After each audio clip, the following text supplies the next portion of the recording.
This podcast is brought to you by Hoare Chartered Accountants. Hoare Chartered Accountants are based in Galway City and are a leading provider of audit, accountancy and taxation services. For more information, visit hoarecharteredaccountants.ie. So you're welcome along to the Maroon and White pod. I'm joined by former Clare ladies football manager Evan Talty, and Evan's obviously previously been involved with the Galway ladies footballers as well. And we're here today to look ahead to Galway versus Dublin in the All-Ireland ladies football semi-final this weekend in Tullamore on Saturday. Evan, it seems as if we're going to get a cracker between Galway and Dublin, even thinking back to last year, that quarter-final, a terrific game between them. You'd be expecting another close battle anyways this weekend again. Yeah, I think there's nothing between the two teams. Looking at, I think Dublin probably have a few players got back now that they didn't have during the league. And I would say Galway have had a strong squad with the last couple of years, but I think I would say that everyone that's available to them at the moment is probably in that squad. I know there's a couple of injuries got with Ailish and a few more, but it's an extremely strong panel. Even looking at the subs the last day, both panels are very strong.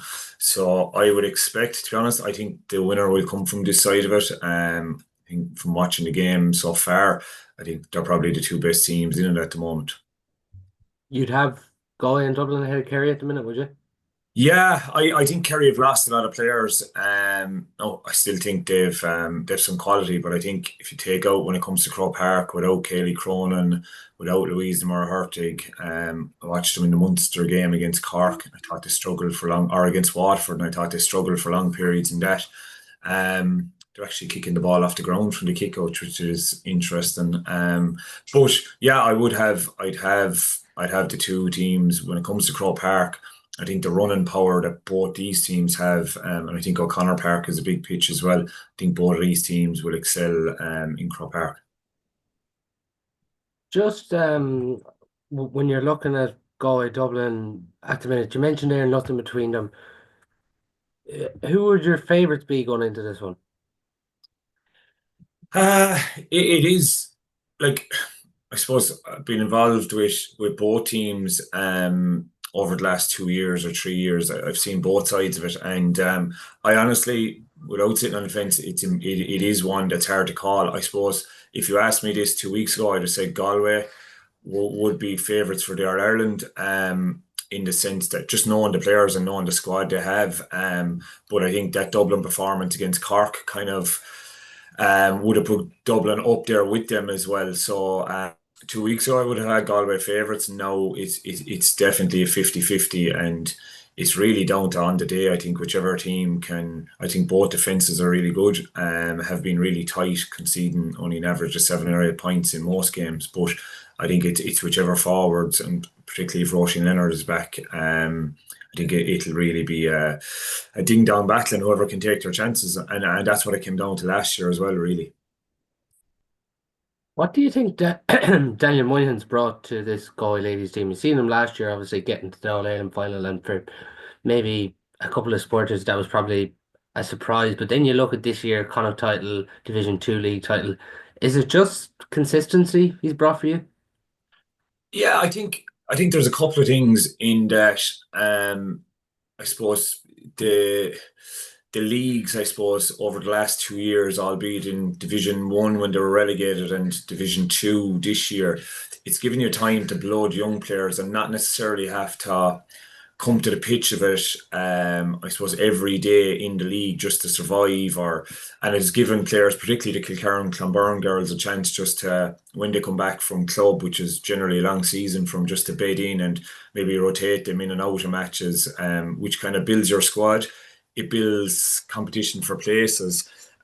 What I do see with Galway is I suppose even the league final against Cork was like, it wasn't a great game to watch, particularly from a Cork perspective, in that Cork just played ultra defensively and didn't even try to attack that day. But I think that Galway are defensively well set. They're very sound there. They probably play a defensive game. They're not racking up massive scores.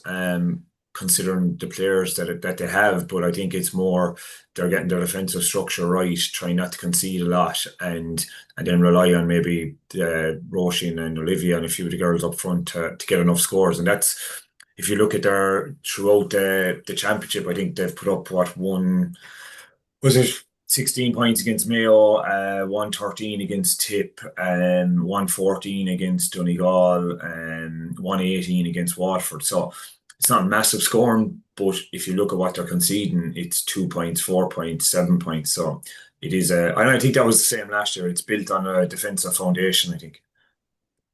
Have you seen anything change in this Galway side from last year to this year? Obviously there's personnel. Like if you look at it, like for me, Kate Slevin was probably one of the best footballers in the country. Having her back, having like again, Eva Noon is a class act. Having her back, the three Noons coming in, I think has added to it. I know in my time there, we were looking to get Kate Thompson in. She was playing soccer at the time.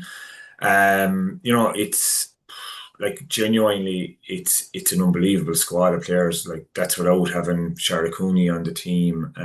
So I would say the big change is probably a little bit more firepower this year, up front, compared to last year. But seeing them throughout the league, it's probably been good for Kate and them to get I suppose, be less reliant on Roisin this year and have more chipping in with scores. So no, I think they're in a good place. Like but like if you look at their defenders as well, there you've massive punch coming from that half back line of Shalene and Hannah and Nicola. Like it's like ultimately like if you can Nicola is really the driving force, the heartbeat of the team, and then like having Louise in the middle of the park is like having a coach on the field as well. Like Just there when you mentioned Nicola, Louise, Olivia Dibley, Roisin Leonard, the experienced players now in the squad.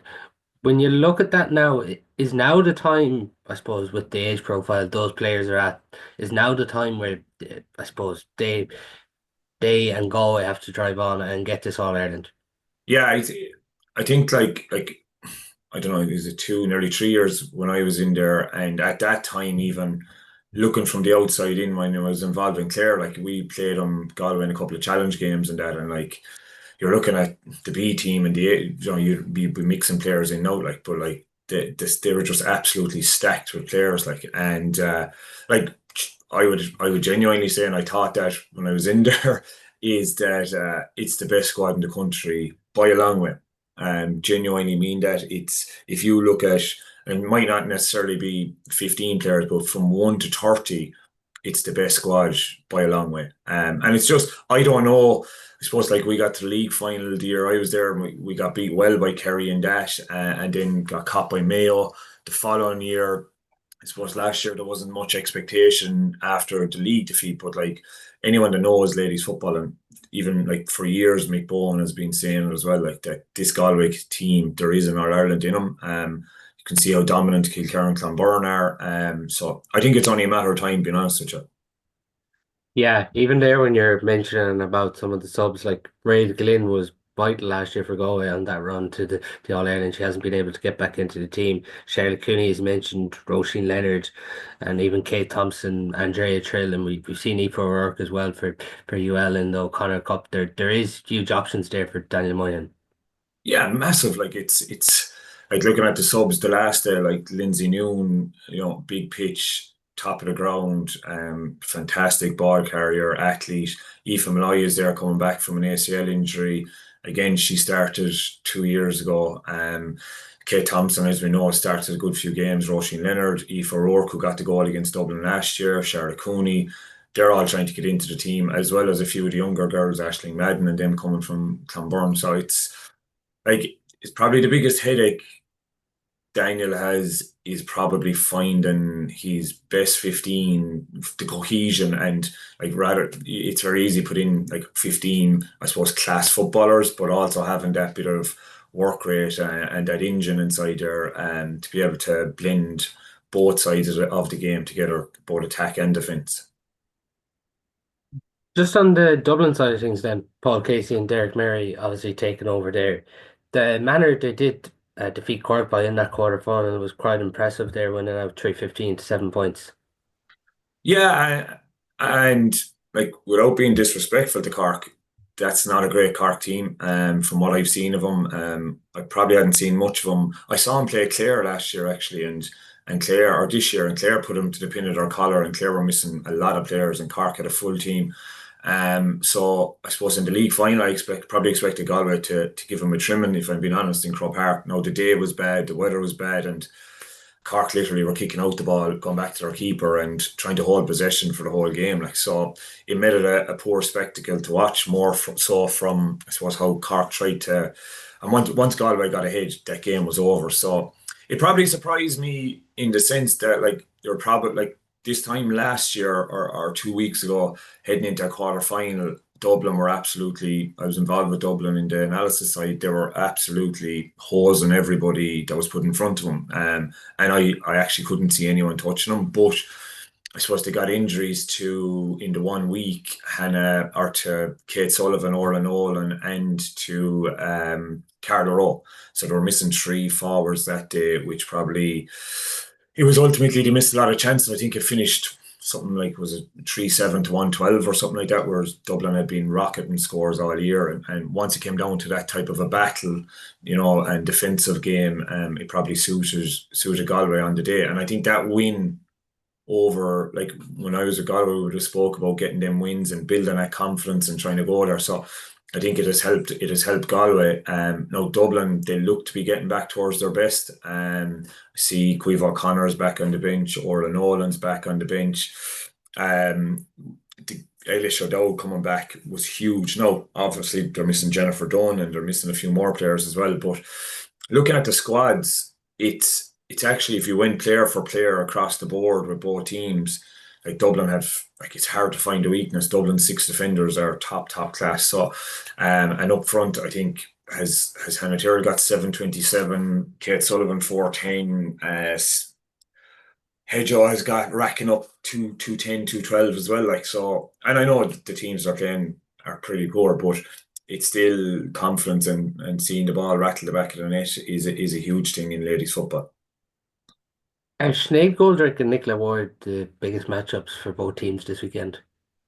Yeah, like geez, like I would say it was probably one of the best individual performances I've seen out of anyone up in Parnell Park last year, where Nicola literally put that team on her back and drove them and drove them and drove them. And any time when Galway were under pressure and they needed to win a kick out, and I remember like I think on the day Dublin tried a few different things trying to shut her down, but like when Nicola has the grip between the teeth, there's no one in the country that will stop her.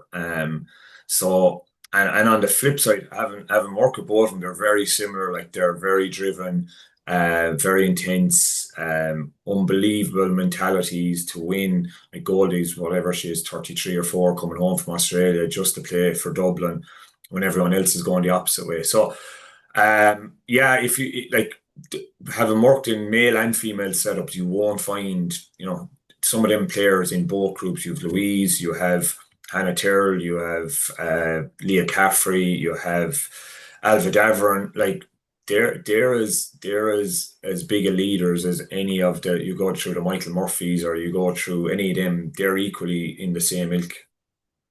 It's really interesting there when you're talking about the big players on both teams because they're kind of all similar, close enough around the same age bracket, and all just desperately want that All Ireland medal too. Yeah, and you'd have to think that Galway's hunger is probably greater than I think there's a bit of similarities between, I suppose, the Cork hurlers and the Galway lady footballers, in that both teams have probably the best squads. Both teams have been waiting for these teams to come and prove it on the big day, and like both of them have massive talent, and it's about like literally, I think if either one of them get over the line, they could go on to win a couple of them. It's just about getting that one and kicking on from there. But as you said, like the thing about it is the Hannahs and the Goldies and the Leahs and all these, they've been there, done that, and they've gone to the trenches and they know what it takes to get over the line. And like I wouldn't underestimate that in terms of the value that has gone down the stretch. So Yeah, it's a really exciting game to look forward to because I suppose new management in the Dublin setup as well and a fresh approach. Albeit they've been there before, but like um, the Dubs will believe that they can beat anyone under they have that winning mentality. They have the medals to back it up, and to make more so they have the quality as well in the squad. How do you see both teams matching up with each other this weekend? How I see it now and how it might go, I'm not sure. But like, there's a lot of matchups who are natural matchups. So if you look at potentially Sarah Lynch is probably the tallest player in the full back line for Galway. She'll probably pick up Hedgehow. You'd imagine Kate Geraghty would pick up Kate Sullivan. I potentially have probably Brona. I'll pick up Hannah Terrell unless they bring someone else in. I know I can't think of her name. The girl that done her ACL for in the full back line for Galway. She was there last year. She was a bigger girl as well, but I think she picked Hannah last year up there, but she's out. Um, I would imagine Ayla Shootout will go on Louise Ward, because I think trying to shut down Louise would be a big part of any team's game plan because she probably is the how would you say she's the orchestrator, where Nicola gives you the drive. I think Louise gives you the finesse, and she's tactically very very astute on the pitch. And then I think Goldie's a natural tagger for Olivia wherever she goes. And then up top, I'd imagine Neve Crowley and Eva would be very well matched. Two very fast, very very fast players. Leah probably then you'd imagine Leah would probably pick Roisin if she plays, or if not, she'll probably pick Kate Slevin. And then Jess Tobin then will probably pick Neve Divley if Neve starts. But I'd imagine if Roisin is fully fit, she'd have to start. Mm.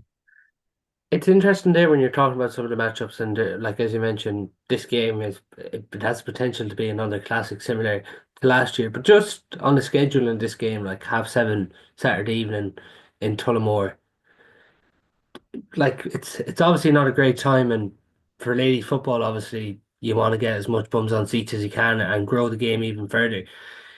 Like you've been involved with the in the men's game, obviously with Limerick this year, and you've worked for years in the ladies football game. I know for managers and players they're focused on this weekend, but does it get to a stage where this does get annoying because like everyone who's involved with the team is trying to grow the game as much as possible? There's a couple of things. So firstly, I'd say that when you're in the setups, that's never talked about. I've never heard Galway girls or Dublin girls complain about a match or where it's on or what time it's on. Never heard it. I see on Twitter and I see people coming out and talking about it and all that type of stuff who are not involved maybe. But then there's the alternative of like Sunday's obviously the All Ireland hurling final day. Trying to get in and out of traffic in Dublin maybe for that. For the Dublin girls. Then there's, I suppose, the Saturday. Do you put it on during the day of a Saturday when people are working? I don't know. I don't know when is a good time at the weekend to get it on. I know myself. I'm involved with our own club here that I'm going to miss it. It's where a lot of club championship games are on the evening times and Saturdays and Friday nights. So as I said, I no matter when if you put it on Sunday evening, it'll be too late. People are working Monday, so I don't actually know the solution to when is a good time to put it on. But what I would say is I don't think it has any effect on the players. And I have to say one thing: being involved in both setups and being involved in Clare and being involved in men, there's actually, I would say there's very little difference now between what the Limerick senior footballers got and what the Dublin and Galway ladies footballers got. I would say the only issue, I suppose, the biggest difference I would see is pitches is the main thing. In Galway, it's really hard to get pitches. Dublin, not so much because you have a lot of facilities, but Galway are stuck for, I know they train in Beacon a bit and that, but it is hard to get pitches in the winter. I know when I was there, it was impossible. We could be going to training and you get a text to say it's not here, it's somewhere else. And that is hard. And girls like that's the big thing. Even the lads in Limerick having that solid foundation gives them that bit of comfort that you're in the same place all the time. But I have to say both boards or both management teams or both liaisons, I think they're looked after quite well now. Barring, I suppose, the mileage is the only real difference, which is probably a GPA and a government issue more than a GA thing. But in terms of and you can see that the one disappointment, I suppose, is for me in ladies football is the exodus of players out of the game and walking away. And the Australia thing is hurt. Like, it's definitely hurt the quality of the championship, both at intermediate and senior levels. So it is tough. And I seen our own County Clare this year. I think we were down 9 or 10 players, starting players. So that would be the only thing I have about ladies football at the moment. While it's great to have role models going to Australia, I'd like to see them all playing in the champion. And Galway are very lucky in that sense. I know Olivia probably turned it down. I'm sure the Wards have definitely turned it down. So it's great to see that the Galway girls stick together and play. And it's great to see the likes of Goldie and them coming back playing. And then just overall, like where do you feel the growth of the game in ladies football is at the minute? I would have said I thought like when would you say around 2020, 2021, I thought the game was really on the up, and there was a lot of visibility around the games, and there was a lot of promotion of the games, and I've nieces that are playing, and they wanted to be the next all these players, but I think at the moment we're in a tough place. I don't think the camogie and the ladies football, even I see it at the moment here in Clare, there's issues with boards and fixtures, and they seem to make a mess of things for themselves a lot of the time in the, would you call it, the governance side of things, not so much the playing side. But like you, I was back at a camp in Quilty yesterday. Like, oh, I was blown away. We had under 11s and 12 girls, and like what I noticed about it, I was saying it to the lads after, like the girls were so much more driven than the boys. They were actually interested. They loved the game. And my issue with it is that these girls, and I see it in Kilmurray coming through, is that like we tend to lose nearly, I'd say 60% of them footballers by the time they're 17. So while we've everyone playing at under 11s and under 12s, and we've number, and I'm sure, I'm not just talking about ourselves, I'm sure that sweeps right the way across ladies football. So the big thing is, how do you retain them from, I suppose, from when they're 11 and 12 years of age to keep them coming through to senior? Because I think a lot of clubs are struggling for numbers at the moment. So for me, it's more visibility. We have all these superstar players, but we need to promote them better, like the Olivias and the Nicola Ward is Footballer of the Year. And how often we don't see enough of companies backing her or campaigns to get with it. That's where I think there needs to be more promotion of the game. And if you do that, if you give them role models, people will stay playing. So I think that would be the side of it. I'd be fearful. I think the Australia thing is a big thing. I think we have to put something in place around that, trying to retain our players better.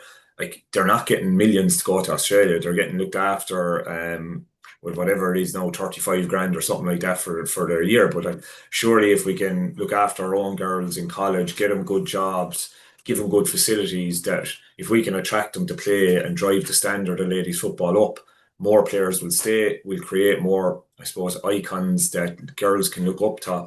And in that sense, I think we'll grow the game. Even though I still think is it the fastest growing sport still, with it through a numbers perspective, but getting it through to senior and getting our inter-county game up to that level is the big thing. I know you've worked a lot with the new rules. Would you like to see them implemented into ladies football? Oh, 100%. It's so I would have preferred to watch ladies football than men's football up till this year. And now I watch ladies football, and I think the solo and go is just a no-brainer. It has to be brought in. That plus contact, I think, allowing more physical contact. Like, what I don't get is that these girls are in the gym. Like, I seen the testing both teams and even Clare teams are doing in the gym, and like, they're physically as strong as some of the men in terms of lifting and that. So you want to ask them to come to the gym and get fitter, faster, and stronger, but the rules don't allow you to actually use that because you're crashing into players, and we did this ourselves. Like, we would have coached people to open up your body, take the heat, go down, get a free up the other way, which if that's the rule, you're gonna play within the rules. So I think there needs to be rule changes to allow more physicality in ladies football. They're well able to take it. They're fast, they're fit, they're strong. Even yesterday we played the girls against the boys at the camps, and girls were loving the physicality, and it was actually the boys that were shirking it. So I think it's the rules, and there's some good refs that do, I suppose, allow that bit of physicality. But you know yourself from watching games, there's nothing worse than when a slap on the hand that looks it's not even a tackle, and the hand is up, and there's 15, 60 frees in a game, and it slows it down. Whereas I think if some of the men's like I watched a couple of games this year now, which I was disappointed with in terms of maybe what some of the coaches were doing. It's not down to the players, but some of the teams in the senior championship bringing 15 inside their 45 is just so hard to watch now. Even though I think the two teams playing at the weekend and all four teams left in it are playing in the right manner, but just allowing the players to express themselves and show off their skill sets. I think if even the three up you shouldn't really have to bring that in ladies. It was always a given that ladies always had, there would be three or four up anyway. That's why it was better than the men's. But I think the solo and goal would definitely speed up the game a lot more, and I'd love to see it. Just finally, Evan, just your final thoughts on Galway Dublin. You mentioned that it could really go down to the wire here. Maybe even we could potentially see extra time like we seen last year. Yeah, and I've looked over it closely, and I'm looking at matchups, and I'm looking at. I think there's two or three things that are going to be a massive determinant factor. So I think this game will be won in the last 20 minutes. I think it'll be really tight, and I'm looking at both sets of teams. If say for instance both teams start with the same teams that started in the semi-final. On one side, you will have Carla Rowe, Caoimhe O'Connor, and Orla Nolan coming off the bench. And on the other side, you're going to have Roisin Leonard, Lindsay Noon, Aoife Malloy, Kate Thompson, Charlotte Cooney, Aoife O'Rourke coming off the bench. So for me, it's going to be how the matchups go. Can they shut down the three? Can the Galway full back line shut down the three inside forwards? Can the Dublin full back line shut down? Can Goldie shut Olivia down? It's going to come down to that. If Dublin can't get a handle on Nicola Ward like last year, I think it'll probably sway the game in Galway's because they'll get enough possession to do damage. If Dublin can shut down Nicola, and which is harder said, easy, it's not that easy to do. I think Dublin it'll go a long way because Dublin will secure a lot more possession. So it's I don't know how the bookies are calling it, but for me and I'd like to think I know most of the players, I know most ladies football. This is a really hard one to call. And on the other, Kerry Meads, that's obviously 5:15 in O'Connor Park, Tullamore, before the Galway Dublin game at 7:30 on Saturday, both live on TG Car, of course. But that Kerry Mead game, how do you see it going? I'll tell you, Meat are so like I think Kerry are good. I think they're probably down 20% of what they were last year or the last 2 or 3 years. I think the management that's gone in there has done a great job, losing so many players, but keeping the quality high. I think Danielle O'Leary has stepped up to the mark this year big time, and some of the new girls they've brought in, and they still have Anna Galvin. I think when the chips were down against Waterford in that Munster game, it was Anna, it was Carmody that still stood up, and I think they've one or two. They've Costello got back this year, which for six instead of Cronin, which was a big plus to them. I think Meath are. I don't think Meath can put 3 games or 2 games back to back brilliantly, but they have something in them that if they take off, they could do serious damage. So, like, if you look at the players that they have, particularly in their top 8 players, and I know they've pushed Niamh Gallagher into 11 now, and she's a wrecking ball up there.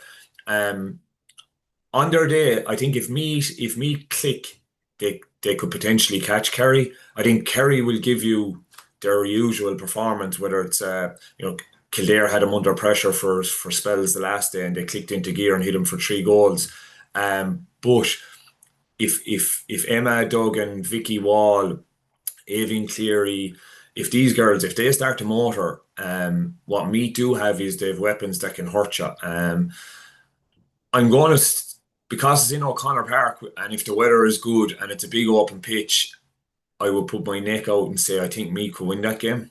No, I just think they've been Jekyll and Hyde right the way out through the year. It's been one good, one bad, but I do think that on their day, if they do hit form, I think there's a big performance in them. Well, those are the two All-Ireland semi-finals on Saturday, doubleheader in O'Connor Park, as we mentioned there early on. But that's all we do have time for on today's show. Thanks very much to Evan for coming on. Cheers, thanks, Pat.